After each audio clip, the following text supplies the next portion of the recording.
Assalamualaikum warahmatullahi wabarakatuh.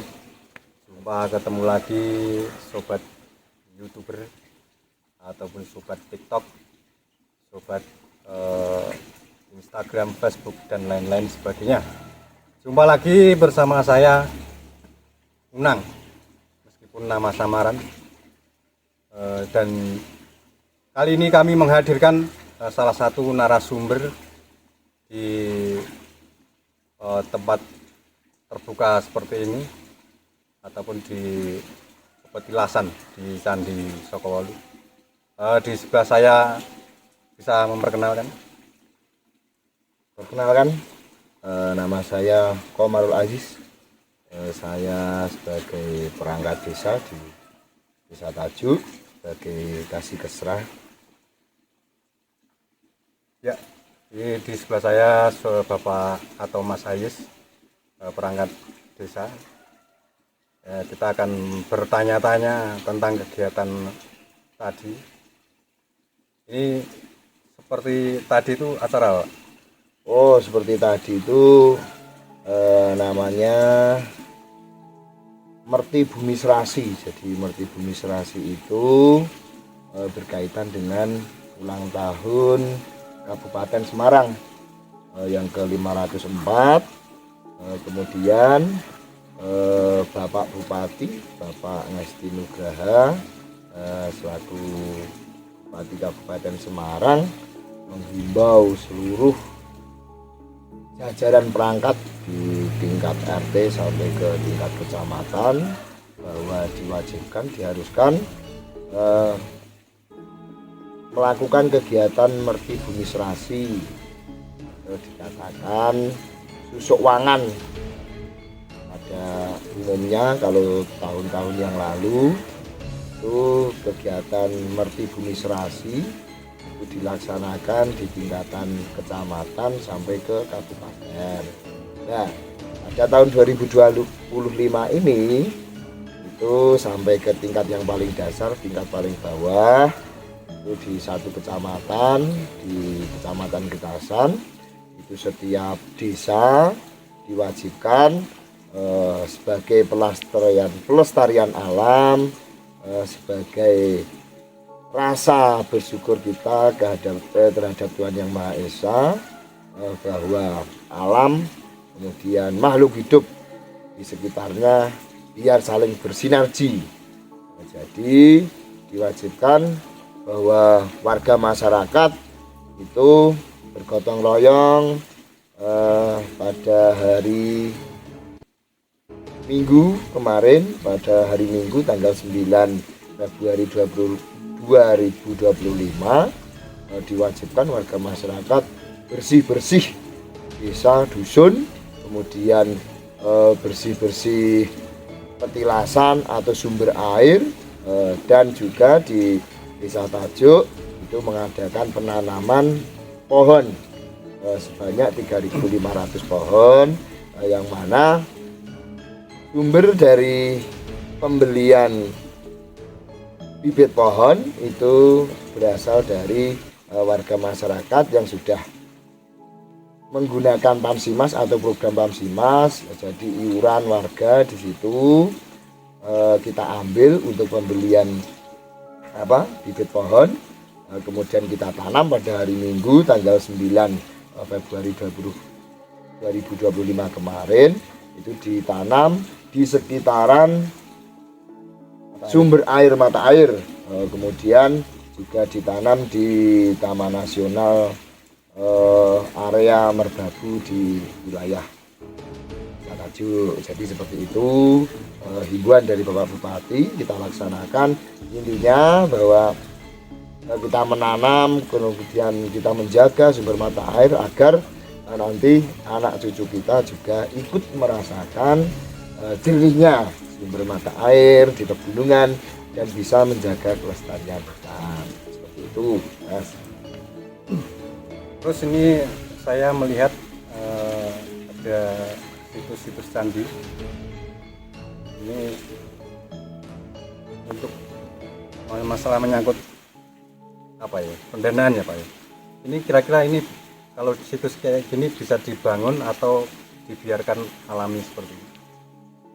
Kalau di situs di Candi Drimas atau dikatakan Candi Sokowolu itu sebenarnya bagus yang alami, akan tetapi dengan perawatan kemudian mungkin perlu adanya, karena mungkin apabila senang dijadikan destinasi wisata di bidang religi, alangkah baiknya nanti bisa diajukan untuk pendanaan, baik itu di Dinas Cagar Budaya dan Kebudayaan kita bisa diajukan di situ. Kemudian nanti misalkan ada program yang menyangkut dengan dana desa, mungkin bisa diajukan apabila itu tercantum atau bisa didanai dengan dana desa, mungkin bisa, dengan syarat karena ini memang cagar alam, cagar budaya, destinasi untuk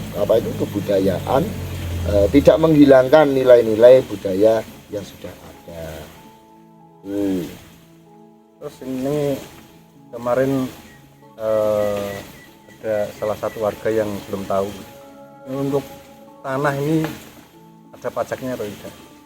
Oh, untuk tanah ini tetap ada pajaknya, karena memang walaupun tanah ini punya negara, tapi yang bertanggung jawab pemerintah desa. Jadi tetap ada pajaknya, karena di dalam peraturan perundang-undangan bumi bangunan itu tetap kena pajak, walaupun ini ada prasastinya, karena setahu saya ini termasuk masih di dalam lingkup tanah pemerintah atau istilahnya bondo desa lah. Nah, itu tetap masih ada untuk SPPT. Kemudian di tahun ini juga diadakan PTSL atau sertifikat massal, jadi setiap tempat ibadah, kemudian bahkan jalan, bahkan untuk makam itu juga diwajibkan disertifikat, karena memang menghindari sengketa-sengketa kita nanti anak cucu kita yang sudah tua-tua sudah meninggal tidak tahu asal usul atau istilahnya tanah ini dari mana. Jangan sampai ini tanah untuk untuk prasasti atau petilasan nanti diakui salah satu warga atau salah satu pihak-pihak tertentu, nanti bisa hilang, karena seperti yang terjadi mungkin di Jakarta sana, sengketa dari makam Mbah Priok itu kan juga ada sengketa. Jadi mungkin dari pihak BPN, Badan Pertanahan Nasional Negara, itu juga istilahnya menghindari hal seperti itu. Terus ini kembali ke pertanyaan awal, untuk acara seperti ini sudah berlangsung lama atau berkali-kali atau baru satu kali?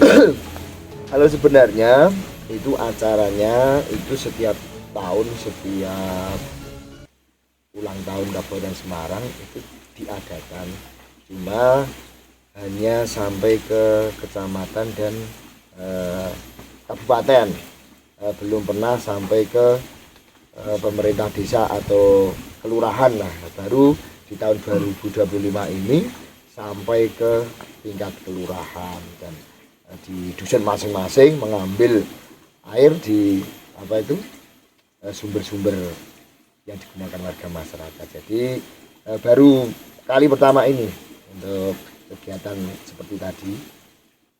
Ini untuk di belakang ini ada sumber mata air yang saya rasa ini cukup besar. Ini karena tempat kita di ketinggian yang tinggi di lereng Gunung Merbabu. Ini sumber ini apakah nggak diambil untuk warga yang di dusun bawah? Ya, kebetulan gini ya Sunan, untuk sumber yang berada di dusun Sokowolu yang dinamakan Candi Drimas, karena dulu kan sebelum mungkin saya masih kecil itu dinamakan Candi Drimas, itu kan ada pohon-pohonnya, itu namanya ya juga pohon Drimas. Jadi dinamakan apa itu kali Blimas kalau orang Jawa mengatakan. Nah, itu memang sudah banyak warga yang di bawah dusun Sokowolu itu yang pengen ambil sumber di sini atau ingin memanfaatkan airnya, akan tetapi karena mungkin kita berada di tanah Jawa, karena memang orang Jawa itu tidak pernah menghilangkan sifat-sifat Jawanya. Jadi ketika sumber air digunakan di masyarakat Jawa itu kebetulan ada gejolak atau ada istilahnya sengkolo, kalau nama dikatakan orang-orang di sepuh dulu itu katakan ada sengkolonya. Jadi sumber air ketika dibawa ke bawah itu berapa ratus meter mengalir, kemudian sampai ke paling bawah itu tidak bisa mengalir lagi. Jadi tidak hanya 1-2 kali itu digunakan di bawah warga masyarakat 3 dusun, itu juga tidak berselang lama tidak digunakan lagi. Jadi saya kurang tahu, jadi yang tahu hanya mungkin nenek moyang kita. Kalau mengambil air minum hanya sekedar kita ambil di sini tapi tidak dialirkan, itu tidak jadi masalah. Tapi setelah dialirkan terjadi gejolak. Jadi memang ilmu Jawa atau kejawen itu mungkin tidak menghendaki yang berada di candi sini. Mungkin ya Pak, ya Mas, itu bisa disimpulkan untuk menjaga kelestarian tetap alami. Ya, betul. Nanti kalau ada warga kok airnya segitu nggak boleh diambil, itu sebenarnya nggak boleh saja, cuman untuk menjaga kelestarian ya teman-teman. Terus untuk ini kan acara Merti Bumi Serasi ya Mas ya. Terus selain acara ini biasanya itu di tempat ini diadakan acara apa? Ya, ini kebetulan karena memang acara seperti tadi itu baru pertama kali. Tapi untuk warga masyarakat di dusun kami, di dusun Sokowolu, itu acara seperti tadi walaupun tidak memakai pakaian adat Jawa, itu seringkali di petilasan ini di Candi Sokowolu sering dilakukan kegiatan. Yang pertama itu ketika mau musim Ramadan, memasuki bulan Ramadan, itu warga masyarakat sering berkunjung ke sini, datang ke sini membersihkan area yang berada di petilasan Candi Sokowolu. Kemudian berarti 1 tahun itu 2 kali untuk acara keramat yang berada di petilasan Candi Sokowolu. Yang kedua itu ketika ada tradisi saparan. Nah, jadi setiap bulan Safar itu memang ada tradisi. Kalau di wilayah-wilayah lain namanya bumi ya, berkah bumi atau tapi kalau di tempat kami itu juga saparan. Jadi warga masyarakat juga gendori di sini. Jadi pemuda-pemuda, para bini sepuh itu datang ke candi sini, kita berdoa bersama meminta agar dilancarkan semua aktivitas kita, diberi kesehatan, kemudian diberi berkah dari Tuhan Yang Maha Esa. Jadi 1 tahun itu 2 kali Mas Unang untuk kegiatan selain yang tadi untuk bumi serasi di tingkat Kabupaten Semarang. Itu harapan kami mungkin di tiap-tiap dusun, di tiap-tiap wilayah bisa menghargai, menghormati, melestarikan tradisi atau budaya peninggalan dari nenek moyang kita. Ini tadi kan kalau menurut saya masih skala kecil untuk lingkup ini kan. Mungkin besok bisa skala besar melibatkan semua warga atau gimana ya? Ya, mungkin harapan kita di pemerintah Desa Tajuk, karena ini mungkin acara baru pertama kali.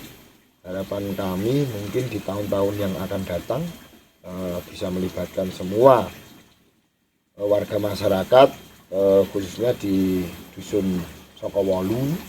Mungkin harapan kami seperti itu, jadi agar berkelanjutan, jadi nanti anak cucu kita bisa ikut berpartisipasi untuk kegiatan-kegiatan seperti yang telah dilaksanakan. Terus ini kalau dari masyarakat luar atau dari komunitas itu mengadakan kegiatan di sini ini boleh atau tidak?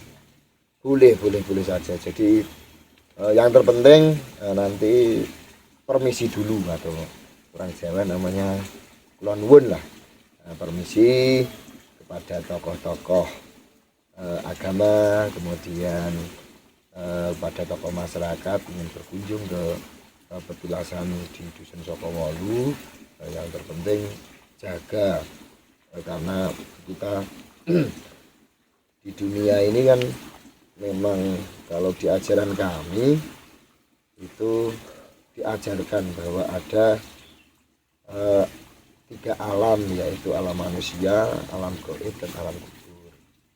Jadi kita tidak lepas dari itu. Jadi karena beberapa hal, karena ini petilasan, mungkin memang di sini yang terpenting jaga sopan santun, kemudian bicara kita juga dijaga. Jadi agar nantinya di petilasan ini memang ada beberapa pantangan-pantangan yang harus dihindari. Jadi itu untuk pantangan yang perlu dihindari itu nanti para pini sepuh yang tahu. Jadi ketika teman-teman mau datang ke kami di petilasan ini, di petilasan Candi Sokowolu, itu nanti izin terlebih dahulu. Kalaupun tidak izin, ya misalkan cuma mau berkunjung atau sekedar lihat-lihat candi-candi yang berada di dusun Sokowolu, kita perbolehkan. Yang terpenting jaga kesopanan, kemudian perilaku kita juga dijaga. Seperti itu, Mas Sunan.